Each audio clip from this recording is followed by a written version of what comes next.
ایک बार सुल्तान सलाहुद्दीन अय्यूबी के कुछ जासूस उनके पास आए और उन्होंने कहा कि हमारे इलाके में, हमारे शहर में एक ऐसा अलामा साहब आए हैं, एक ऐसे मौलाना साहब आए हैं जिनकी बातों में इतनी तासीर है कि वो किसी को भी अपनी तरफ माइल कर लेते हैं, और बहुत से लोग उनकी तरफ जा रहे हैं और उनकी बैत कर रहे हैं और उनकी तकरीरें सुनना लोगों को पसंद है।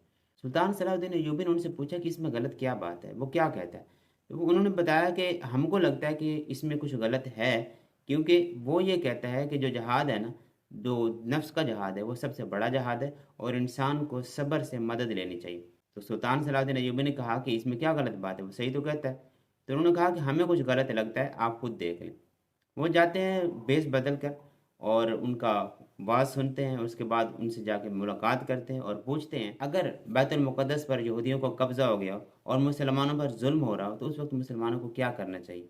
तो उसने यही कहा कि उस वक्त मुसलमानों को सब्र करना चाहिए और दुआ के साथ मदद लेनी चाहिए। तो उस वक्त उनका गुस्सा इतना ज़्यादा तेज़ हो गया, सुल्तान सलाहुद्दीन अय्यूबी ने उसको पकड़ लिया और उसकी उंगली काट दी और उसको बताया, खंजर उसकी गर्दन पर रख के उसको बताया कि बताओ तुम कौन हो। उसने उस वक्त माना कि मैं यहूदी हूँ और तुम्हारी तरफ, मुसलमानों की तरफ भेजा गया हूँ ताकि तुमको जहाद से रोकूं और जहाद की तलकीन से दूर रखने की कोशिश करूँ।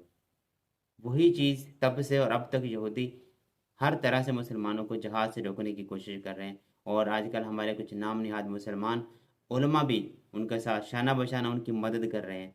कैसे भला? वो सिर्फ ये कहते हैं कि जहाद जो दिल का जहाद है, जो नफ्स का जहाद है, वो सबसे बड़ा जहाद है, और इस्लाम जो है ना वो सिर्फ अमन का दर्ज देता है। उनसे बंदा कोई पूछे, जिस वक्त मुसलमानों पर जुल्म हो रहा हो, बैतुल मुक़द्दस यहूदियों को कब्ज़े में चला गया हो और यहूदी मुसलमानों पर जुल्म कर रहे हो, फ़लस्तीन पर जुल्म कर रहे हैं, उस वक्त क्या सब्र से काम लेना चाहिए? क्या दुआ से काम लेना चाहिए? क्या मुसलमानों को जहाद का हुक्म नहीं है?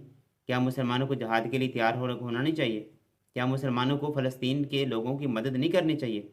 लेकिन नहीं, वो शुरू से जो यहूदियों की चाल थी, सुल्तान सलाहुद्दीन अय्यूबी के दौर से, वो तो समझदार थे, वो समझ गए।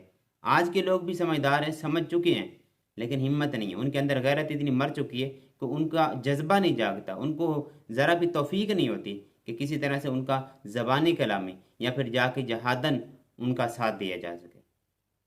कई मुसलमान 57 ममालिक हैं मुसलमानों के, हर एक की अपनी अपनी फ़ौज और उनकी अपनी अपनी अहलियत है और हर किसी की अपनी अपनी पावर है, लेकिन अपनी पावर को जहाँ पर यूज़ करने का हुक्म दिया गया है, जहाँ पर जहाद करने का हुक्म दिया गया है, वहाँ से दूर है, वहाँ से गुरेज है।